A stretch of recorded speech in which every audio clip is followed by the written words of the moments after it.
Apakah hari ini Al-Quran yang Allah turunkan sebagai petunjuk kepada umat Nabi Muhammad untuk diri kita pada hari ini, detik ini, apakah sudah sebagai fungsinya? Berapa banyak amalan yang sudah kita tahu yang akan menyebabkan kita mendapatkan surga dari Al-Quran? Apa saja amalannya? Apakah kita sudah tahu tentang semua itu?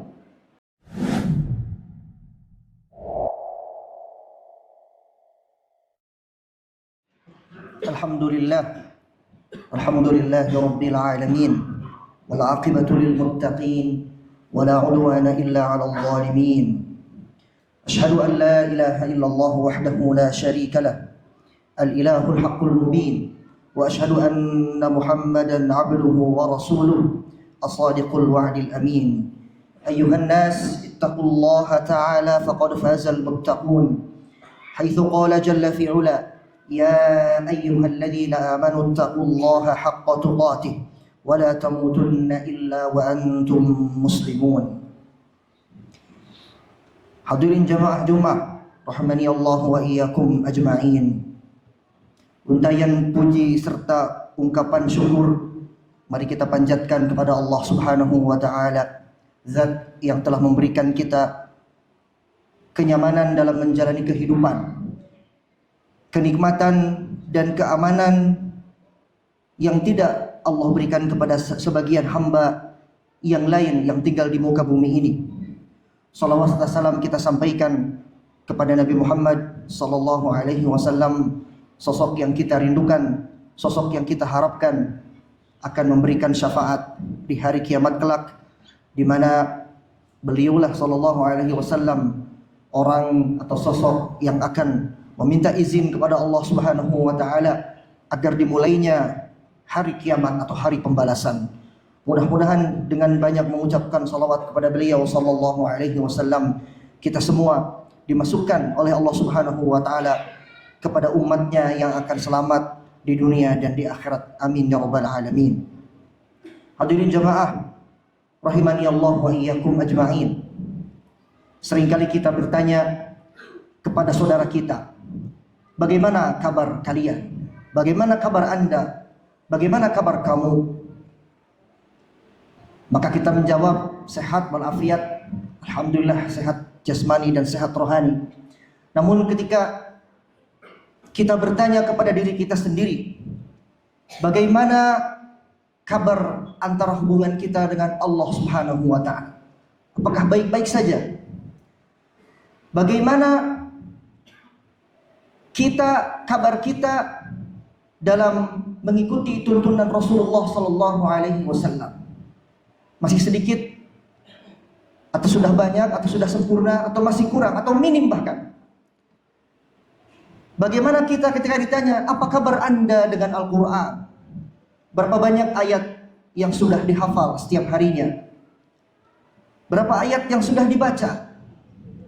Apakah masih saja 5 menit membaca Al-Quran itu terasa ngantuk berat datang? Kenapa? Maka hadirin jamaah rahimani Allah wa iyyakum ajma'in, Al-Quran yang Allah turunkan kepada Nabi Muhammad sallallahu alaihi wasallam sebagai wahyu, petunjuk dan kitab bagi kita umatnya, umat Nabi Muhammad sallallahu alaihi wasallam, itu memiliki fungsi. Maka pada kesempatan hari ini insyaallah ta'ala kita akan membahas bagaimana fungsi Al-Quran untuk kita sebagai hamba Allah Subhanahu wa ta'ala dan pengikut atau umat Rasulullah sallallahu alaihi wasallam. Di antara fungsi-fungsi Al-Quran, Allah Subhanahu wa ta'ala berfirman dalam surah Yunus ayat ke-57 sampai ke-58. Allah Subhanahu wa ta'ala berfirman, ya ayyuhan nas, wahai sekalian manusia. Allah Subhanahu wa ta'ala memanggil, menyapa semua manusia ciptaan Allah Subhanahu wa ta'ala, baik orang mukmin ataupun orang kafir, baik yang sudah beriman ataupun yang belum. Seluruh manusia Allah sapa, karena Al-Quran ini diturunkan sebagai petunjuk bagi seluruh manusia. Ya ayyuhan nas, hai segenap sekalian manusia. qad ja'atkum mau'izatun mir rabbikum. Benar-benar telah datang untuk kalian hai manusia mau'izatun mir rabbikum. Mau'izatun, inilah fungsi Al-Quran yang pertama untuk manusia, yaitu sebagai mau'izah. Mau'izah adalah ajakan untuk melakukan sebuah perbuatan atau amal baik, serta disebutkan akibat baik yang akan didapatkan oleh seseorang ketika melakukan amalan tersebut, yaitu tarhib. Dan juga dalam mau'izah ini ada targhib dan juga tarhib. Tarhib, kita mengajak atau di dalamnya terdapat ajakan di mana kita diajak untuk melakukan sebuah amal dan kita tahu balasan apa yang akan kita dapatkan dari amalan tersebut. Dalam Quran ada perintah salat, zakat, sedekah, ada perintah untuk berbuat baik kepada orang tua, dan kita tahu balasannya adalah pahala dan surga. Dan juga tarhib. Tarhib adalah kita di Al-Quran dikabarkan tentang amalan-amalan yang tidak boleh didekati, maksiat-maksiat, dan kita tahu sebab apa yang akan didapatkan oleh kita jika kita melanggar larangan-larangan tersebut. Maka Al-Quran banyak sekali di dalamnya terdapat perintah-perintah dan larangan-larangan, dan perintah ini akan menyebabkan kita mendapatkan pahala yang akhirnya adalah surga, sedangkan larangan-larangan bila kita langgar maka akan menyebabkan kita menjadi hamba yang berdosa, dan bisa jadi dosa ini berakibat kita mendapatkan neraka wal'iyadzubillah. Itu fungsi Al-Quran yang pertama, sebagai mau'izah bagi kita. Yang kedua, wa shifaa'un lima fis sudur, yaitu obat atau penyembuh bagi penyakit-penyakit yang ada di dalam hati. Al-Quran merupakan obat dari penyakit syirik, atau bila ada seorang manusia yang mempersekutukan Allah Subhanahu wa taala, berdoa kepada selainnya, maka dengan kembali kepada Al-Quran dia akan sembuh dari syirik tersebut.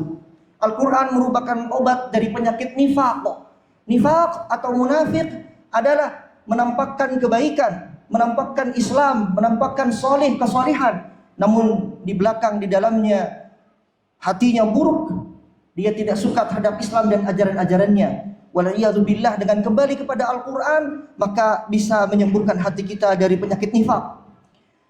Al-Quran juga obat bagi penyakit syubhat, keraguan-raguan, asyak juga, al-hasad, kemudian hasad, iri dan dengki kepada orang lain, al-kibr, sombong, riya, ingin dilihat, as-sum'ah atau ingin didengar.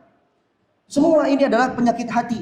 Ujub juga penyakit hati yang ada dalam hati kita ini. Jika kita kembali kepada Al-Quran, maka Al-Quran bisa menjadi obat dari penyakit-penyakit hati. Itulah fungsi Al-Quran yang kedua. Fungsi Al-Quran yang ketiga, Allah SWT berfirman, wahuda, juga petunjuk. Petunjuk bagi orang-orang mukmin kepada jalan yang lebih baik, jalan yang lebih benar. Salah satu faidah yang disampaikan oleh para ulama, ketika seseorang banyak membaca Al-Quran, maka akan sedikit keinginan dia untuk bermaksiat kepada Allah Subhanahu wa taala. Ketika banyak membaca Al-Quran, seseorang semakin banyak bacaannya, maka akan semakin sedikit keinginan dia untuk melakukan kemaksiatan kepada Allah Subhanahu wa taala. Wa rahmatun lil mu'minin, dan fungsi yang keempat adalah sebagai rahmat bagi orang-orang yang beriman. Rahmat atau kasih sayang Allah Subhanahu wa taala yang Allah khususkan kepada orang-orang mukmin, di mana mereka orang-orang mukmin ini orang-orang yang mengambil manfaat dari Al-Quran, yang menjadikan Al-Quran tadi mau'izah sebagai pengarah baginya, mana yang taat, mana ketaatan, mana kemaksiatan, mana kebenaran, mana kebatilan, mana yang halal, mana yang haram. Dia akan menjadi kasih sayang, sehingga dia tidak akan terjatuh kepada dosa dan keburukan. Yang kedua, Al-Quran rahmat bagi orang mukmin ketika dia sudah bisa mengambil pelajaran dari setiap hukum ataupun perintah dari Al-Quran, kemudian Al-Quran itu sendiri akan membersihkan hatinya dari segala macam penyakit-penyakit hati dari yang tadi sudah disebutkan. Kemudian juga akan menjadi petunjuk baginya agar Allah selalu mengarahkan dia kepada jalan yang benar. Maka Pertanyaannya hari ini, apakah Al-Quran ini dalam diri kita sudah sesuai dengan fungsinya? Apakah hari ini Al-Quran yang Allah turunkan sebagai petunjuk kepada umat Nabi Muhammad untuk diri kita pada hari ini, detik ini, apakah sudah sebagai fungsinya? Berapa banyak amalan yang sudah kita tahu yang akan menyebabkan kita mendapatkan surga dari Al-Quran? Apa saja amalannya? Apakah kita sudah tahu tentang semua itu? Apa saja dosa, keburukan, kemaksiatan yang dilarang oleh Allah Subhanahu wa taala sehingga kita tidak terjerumus ke dalamnya dan kita selamat dari api neraka? Berapa banyak kemaksiatan yang sudah kita tahu secara langsung dari Al-Quran sehingga kita bisa selamat dari api neraka? Apakah hati kita ini ketika dilanda penyakit riya, sum'ah, hasad, iri dengki, ujub, berbangga kepada diri sendiri, kurang bersyukur atas nikmat Allah, apakah sudah bisa sembuh dengan Al-Quran, dengan bacaan Al-Quran kita kembali kepada Allah Subhanahu wa ta'ala? Salah satu penyakit hati, hadirin jemaah rahimani Allah wa iyyakum ajmain, adalah kita tidak pernah bahagia, tidak pernah berbangga, tidak pernah senang kalau melakukan ibadah. Maka itu menjadi pertanyaan. Kemudian apakah Al-Quran ini sudah mengarahkan kita kepada hal yang lebih baik? Tatkala kita ingin berbuat dosa, kita ingat ayatnya. Ketika kita ingin berbuat keburukan, kita ingat ayatnya. Ketika ada yang mengajak kepada kebaikan, kita ingat ayat-ayat yang mengajak kita kepada kebaikan atau kebenaran sehingga kita bersegera untuk melakukannya.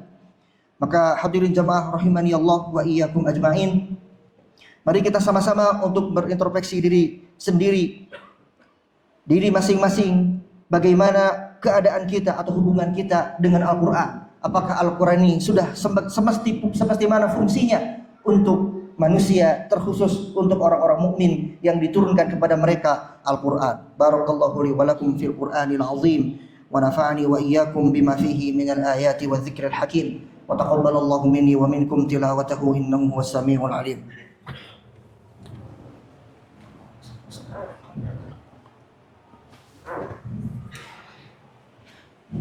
Alhamdulillahi wa kafa, wassalatu wassalamu ala Muhammadinil Mustafa wa ala alihi wa sahbihi ahli tuqa wal wafa.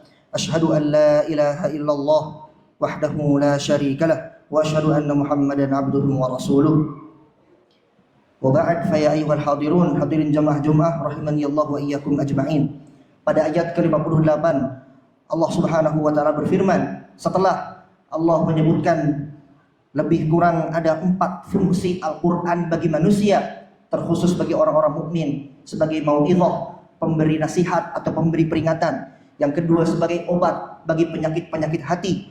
Kemudian yang ketiga adalah hudan, petunjuk bagi orang-orang yang beriman, dan juga rahmat, kasih sayang Allah bagi orang-orang yang beriman. Maka dalam ayat selanjutnya Allah Subhanahu wa taala berfirman, "Qul," katakanlah hai Muhammad sallallahu alaihi wasallam. Nabi memerintahkan baginda sallallahu alaihi wasallam untuk mengatakan kepada manusia, kepada umatnya, bifadlillah, dengan keutamaan dari Allah.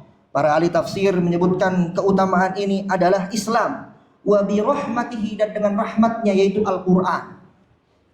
Fabidzalika falyafrahu, dengan Islam ini dan juga dengan Al-Quran yang diturunkan kepada kalian, maka dengan kedua hal ini hendaklah kalian berbahagia. Huwa khairun mimma yajma'un, sesungguhnya Islam dan Al-Quran itu lebih baik dari apa-apa yang kalian kumpulkan dari harta benda dunia. Yang tadi sudah khatib singgung di khutbah yang pertama, sudah sebangga apa kita dengan Islam? Sudah sebangga apa kita dengan Nabi sallallahu alaihi wasallam? Sudah sesenang, sebahagia apa kita dengan Al-Quran? Apakah ketika kita bisa melaksanakan sholat 5 waktu dengan berjamaah di masjid, kita sudah bangga, sudah bahagia? Atau biasa saja? Ketika kita bisa membaca Al-Quran, apakah kita berbangga dan bahagia? Atau malah berat rasanya, malah sulit, malah tidak mau, malah menolak, bahkan malah kabur? Apakah dengan melakukan ibadah-ibadah keseharian ini kita sudah berbangga? Apakah kebahagiaan kita sebatas ketika kita mendapatkan rezeki duniawi, capaian-capaian dunia? Maka mudah-mudahan Allah Subhanahu wa taala menjadikan hati kita hati yang lembut, yang bisa dengan hati lembut tersebut kita merasa bahagia, merasa bangga, merasa senang ketika melakukan amalan-amalan kebajikan, amalan-amalan soleh yang telah Allah Subhanahu wa taala ajarkan kepada kita dalam Al-Qur'an dan Rasulullah SAW sampaikan dalam hadis-hadis beliau sallallahu alaihi wasallam. Hadirin jamaah Jumat rahimani Allah wa iyyakum ajma'in. Maka dengan Islam kita berbangga, dengan Islam kita bersyukur. Bagaimana kalau kita sedikit membayangkan seseorang yang Allah ciptakan lahir ke dunia dengan gagah, dengan sempurna, Allah berikan kekayaan yang melimpah, hidup di dunia dengan mewah dan bahagia, tapi dia tidak diberikan hidayah Islam.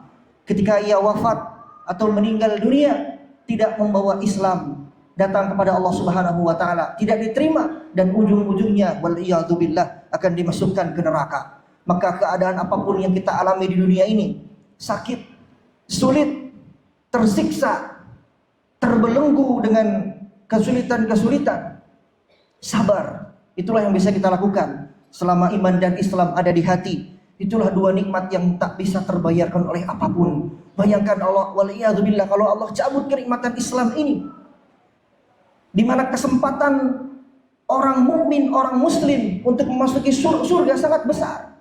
Yang memiliki iman walaupun sebesar biji zarrah, maka akan diberikan syafaat walaupun harus dicuci dulu di neraka. Tapi waliyadzubillah, jangan sampai kita mau menjadi orang-orang yang masuk terlebih dahulu ke neraka sebelum kita memasuki surganya Allah Subhanahu wa taala. Maka bersyukurlah hadirin jamaah rahimani Allah wa iyyakum ajmain dengan Islam. Alhamdulillah, bersyukur. Ungkapan rasa syukur ini tidak hanya sebatas di lisan, tapi kerjakan ajaran-ajaran Islam. Minimal yang wajib-wajib. Sahabat pernah bertanya kepada Nabi, kalau aku melakukan sholat yang 5, puasa Ramadan, haji bila mampu, kemudian hal-hal wajib yang lainnya, adkhulul jannah, apakah aku akan masuk surga? Kata Nabi, ya, engkau akan masuk surga. Maka perhatikanlah hal-hal yang dalam agama Islam ini bisa menyelamatkan kita dari siksa api neraka. Mudah-mudahan hidayah Allah selalu menyertai kita semua. Hati dan anggota badan kita selalu digerakkan kepada kebaikan yang diridhoi oleh Allah Subhanahu wa taala. Amin ya rabbal alamin. Innallaha wa malaikatahu yusholluna 'alan nabi ya ayyuhalladzina amanu shallu 'alaihi wa sallimu taslima. Allahumma ighfir lil mu'minina wal mu'minat wal muslimina wal muslimat al ahya'i minhum wal amwat innaka samii'un qaribun mujibud da'awati ya qadiyal hajat. Allahumma ighfir lana dhunubana wa dhunuba abaina ولجميع المسلمين والمسلمات والمؤمنين والمؤمنات إنك أنت العزيز الغفور اللهم إنك عفو كريم تحب العفو فاعف عنا ربنا إننا ظلمنا أنفسنا وإن لم تغفر لنا وترحمنا لنكونن من الخاسرين ربنا هب لنا من أزواجنا وذرياتنا قرة أعين واجعلنا للمتقين إماما ربنا آتنا في الدنيا حسنة وفي الآخرة حسنة وقنا عذاب النار سبحان ربك رب العزة عما يصفون وسلام على المرسلين والحمد لله رب العالمين.